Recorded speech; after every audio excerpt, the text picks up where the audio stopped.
चटनगर नाम के एक छोटे से गांव में चंदा नाम की एक बुढ़िया रहती थी। वह अपने 2 बेटों और 2 बहुओं के साथ रहती थी। उसके पति का निधन तभी हो गया था जब उसके बेटे बहुत छोटे थे, जिस कारण चंदा ने ही अपने दोनों बेटों को पाल पोस कर बड़ा किया था। जब तक उसने अपने बेटों का विवाह नहीं किया तब तक तो सब ठीक चल रहा था। उसके दोनों बेटे उसकी बात सुनने के साथ साथ उसकी सेवा भी करते थे। लेकिन जब उसके दोनों बेटों की शादी हुई तो इसकी बहुओं का व्यवहार उसके प्रति अच्छा नहीं था। शुरू में तो दोनों बेटों ने अपनी पत्नियों को अपनी माँ का ध्यान रखने के लिए कहा, लेकिन जैसे जैसे समय बीतता गया तो दोनों का व्यवहार भी अपनी पत्नियों जैसी ही हो गया। दोनों भाइयों ने भी अपनी माँ पर ध्यान देना बंद कर दिया। इसी तरह एक दिन त्योहार का समय था। सबके घरों में स्वादिष्ट पकवान और खीर बनाई जा रही थी। उनके घरों से आने वाली खीर की खुशबू से चंदा का मन ललचा रहा था। वो खुद से बोली, जाने कितने दिन हो गए मैंने खीर ही नहीं खाई है। आज तो मेरा खीर खाने का बहुत मन कर रहा है। जाकर बहू को कहती हूँ कि मेरे लिए खीर बना दे। चंदा उठकर पहले वो अपनी बड़ी बहू की कमरे में गई तो बड़ी बहू आईने के सामने बैठकर श्रृंगार कर रही थी। उसने बड़ी बहू से कहा, बेटी कल्याणी, वो आज मेरा खीर खाने का बहुत मन कर रहा है, तो मेरे लिए थोड़ी सी खीर बना दो। आपको दिखाई नहीं देता क्या? मैं अभी आईने के सामने बैठी तैयार हो रही हूँ। आपको खीर खानी है तो जाकर शोभा से कहो, वो आपके लिए खीर बना देगी। बड़ी बहू के मुख से ना सुनकर चंदा अपनी छोटी बहू शोभा के पास गई। बेटी शोभा, आज त्योहार का दिन है और मेरा कुछ मीठा खाने का मन कर रहा है, तो मेरे लिए थोड़ी सी खीर बना दो। देखा माँ जी, मैं तो काम करके बहुत थक गई हूँ। अब मेरे अंदर हिम्मत नहीं है कि मैं रसोई घर में जाकर खीर बना दूँ। बेचारी चंदा उसके कमरे से वापस आ गई, लेकिन उसका खीर खाने का बहुत मन कर रहा था। तो उसने सोचा, मैं खुद ही खीर बना लेती हूँ। एक कटोरी खीर बनाने के लिए बहुओं को क्या परेशान करना। वो रसोई में खीर बनाने के लिए गई। रसोई में हो रही बर्तनों की खटपट दोनों बहुओं के कानों तक पड़ी। बर्तनों की खटपट से जल्दी से दोनों बाहर निकल कर आई। ये क्या? ये तो खुद ही खीर बनाने लग गई है। अगर ऐसा है तो ये सारा घी खत्म कर देगी। हमें कुछ तो करना होगा। शोभा, तुम ऐसा करो, माँ जी को अपनी बातों में उलझा कर रखो, तब तक मैं पुराने वाला घी लाकर आती हूँ। शोभा जाकर चंदा को बातों में लगा लेती है। तभी कल्याणी वहां पर एक घी का डब्बा लेकर आती है। वो घी का डब्बा चंदा को देती हुए कहती है, माँ जी, आपको खीर बनानी है तो इस घी से बना लीजिए। ये बिल्कुल शुद्ध घी है। रसोई में रखा हुआ घी थोड़ा पुराना हो गया है, वो आपकी सेहत के लिए सही नहीं है। चंदा ने सीधे स्वभाव से वो घी का डब्बा ले लिया और दोनों बहुएं वहां से चली गईं। लेकिन उनके जाने के बाद जब चंदा ने वो घी का डब्बा खोला तो उसमें कीड़े चल रहे थे। ये देखकर उसका मन बहुत खराब हो गया। वो मन ही मन सोचने लगी कि मैंने पूरी जिंदगी अकेले मेहनत करके अपने बेटों के लिए इतना सब कुछ किया और आज इन दोनों की पत्नियां ही मुझे खीर तक नहीं खाने दे रही हैं। ये दोनों मुझे जानबूझकर ये सड़ा हुआ घी देकर गई। चंदा की आंखों में आंसू आ गए। उसने वो सड़ा हुआ घी बाहर फेंक दिया। सारा दिन वह उदास मन से अपने बच्चों के इस व्यवहार के बारे में ही सोचती रही और शाम को उसकी बड़ी बहू उसके लिए खाना लेकर आई। खाने में आज उसकी बड़ी बहू ने उसकी मनपसंद सब्जी बनाई थी। तब चंदा कहती है, बहू, आज तो तुम मुझ पर बड़ी मेहरबान हो रही हो, वरना खाना देते वक्त तुम मुझ पर तो चिल्लाती हो। माँ जी, मुझे माफ कर दीजिएगा। मैं आपके साथ बदतमीजी से बात करती हूँ, इसका मुझे बहुत अफसोस है। लेकिन अब से मैं आपसे इस तरह पेश नहीं आऊंगी। मैंने आज तक आपके साथ जितना भी बुरा व्यवहार किया उसके लिए मुझे माफ कर देना।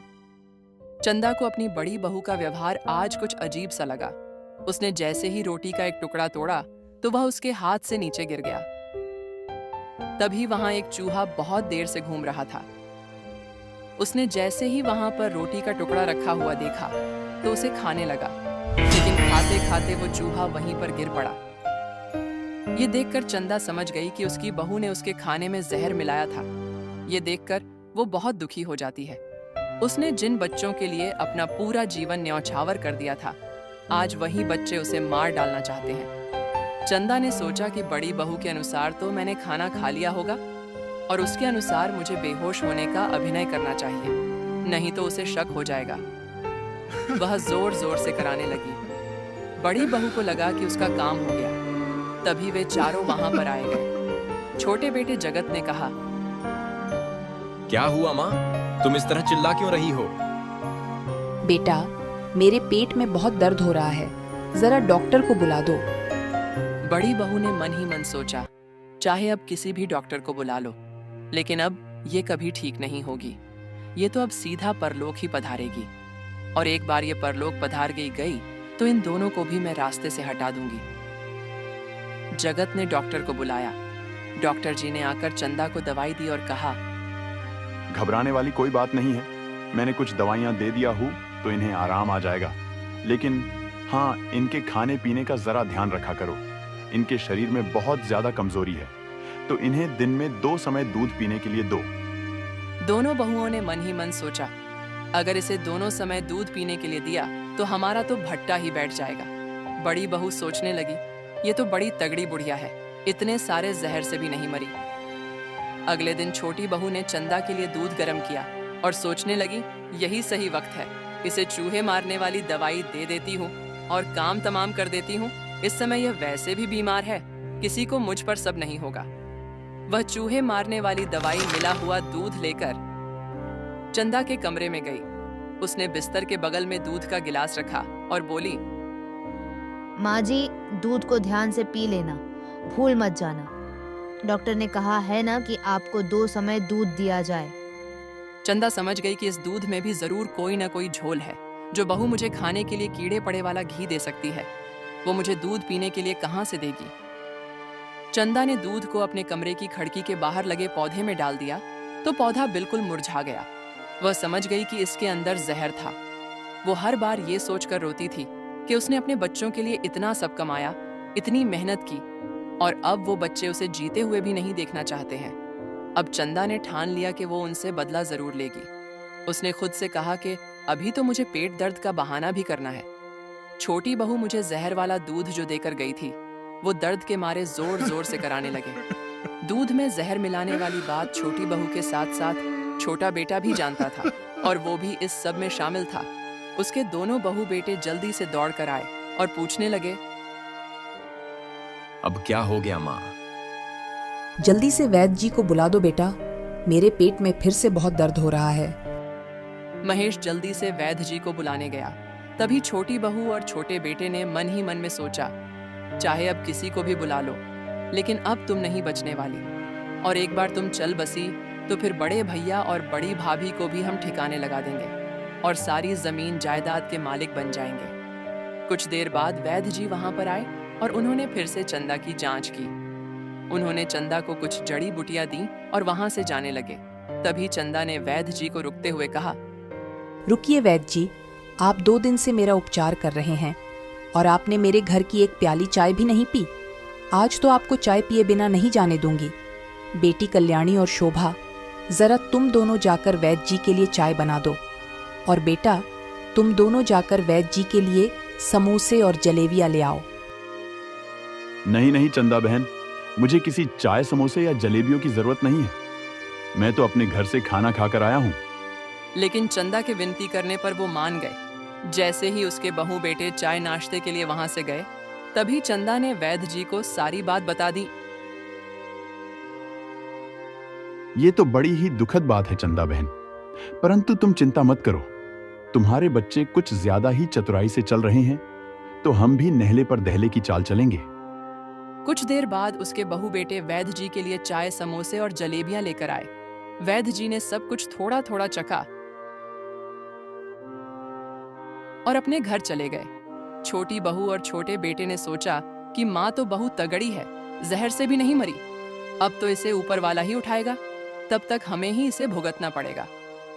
चंदा जानती थी कि उसके दोनों बेटे और दोनों बहू उसकी सेवा नहीं करना चाहते, और सेवा करनी तो छोड़ो, वो तो उसे मार डालना तक चाहते हैं। अगले दिन उनके घर पर गांव का मुखिया आता है, क्योंकि वैद्य जी ने वो सारी बात मुखिया जी को बता दी थी। मुखिया जी चंदा के पास जाकर बैठ गया। उसकी बहुएं मुखिया के लिए चाय लेकर आई। चाय पीकर मुखिया ने कहा, जब तक मैं किसी को अंदर आने को न कहूं, कोई भी अंदर नहीं आएगा। यह सुनकर सबको बड़ा आश्चर्य हुआ कि आखिर मुखिया जी ऐसा क्यों कह रहे हैं। लगभग 1 घंटे तक मुखिया जी चंदा के साथ बात करते रहे और 1 घंटे बाद वहां से बाहर निकले। वो उनके घर से बाहर निकलकर अपने घर की तरफ जा रहे थे। तभी चंदा का बड़ा बेटा महेश भागते भागते उनके पास गया और बोला, मुखिया जी, आप मेरी माँ से इतनी देर से किस बारे में बात कर रहे थे? देखो बेटा महेश, तुम मुझसे पूछने आए हो तो बता देता हूँ। तुम्हारी माँ ने ये निर्णय लिया है कि वो अपनी जमीन एक अनाथ आश्रम को दान में देना चाहती है और जल्द ही वो ऐसा करना चाहती है, तो बस उस ही के सिलसिले में मुझे बुलाया था। यह सुनकर महेश बड़ा हैरान हुआ और वो बोला, जब मेरी माँ के 2 बेटे हैं, तो मेरी माँ जमीन जायदाद को अनाथ आश्रम को क्यों दान देना चाहती है? बेशक तुम्हारी माँ के 2 बेटे जरूर हैं, लेकिन उसकी सेवा कोई नहीं करना चाहता, तो वो जमीन तुम्हें क्यों दे? अगर जमीन चाहते हो तो उसकी सेवा करो।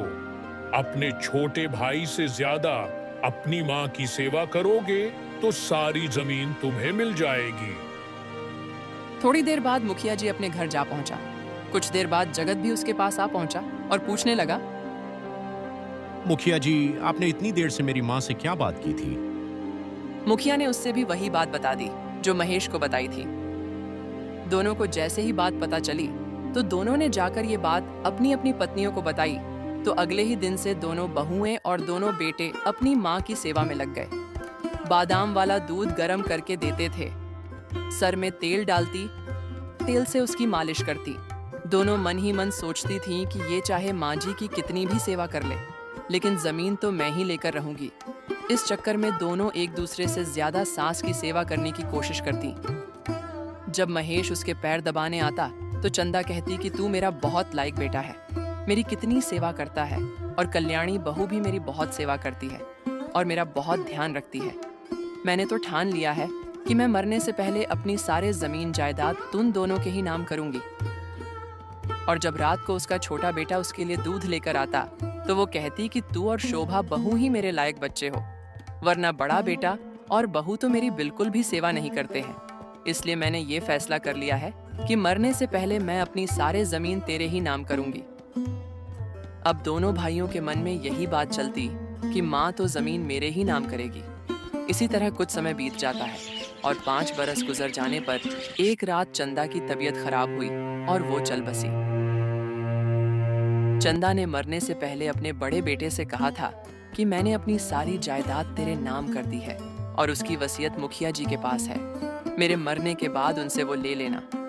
और उसने अपनी छोटे बेटे से भी यही बात कही। जब वो गुजर गई तो उसके अंतिम संस्कार के बाद दोनों बेटे मुखिया जी के पास पहुंचे तो मुखिया उन्हें देखकर हंसने लगा।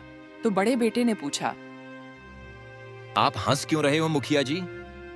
तुम दोनों को लगता है कि तुम दोनों के नाम पर सारी जमीन जायदाद कर दी है।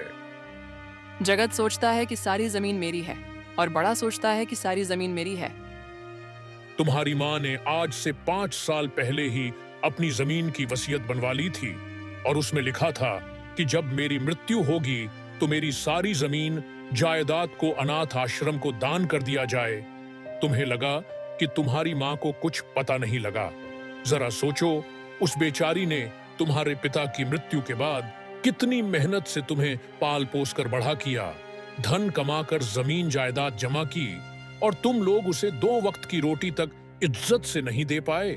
तुम्हें वही मिला जिसके तुम भागी थे। दिल से अपनी माँ की सेवा करते तो दोनों भाइयों को आधी आधी जायदाद मिल जाती, लेकिन अब तुम दोनों के हाथ कुछ नहीं आएगा।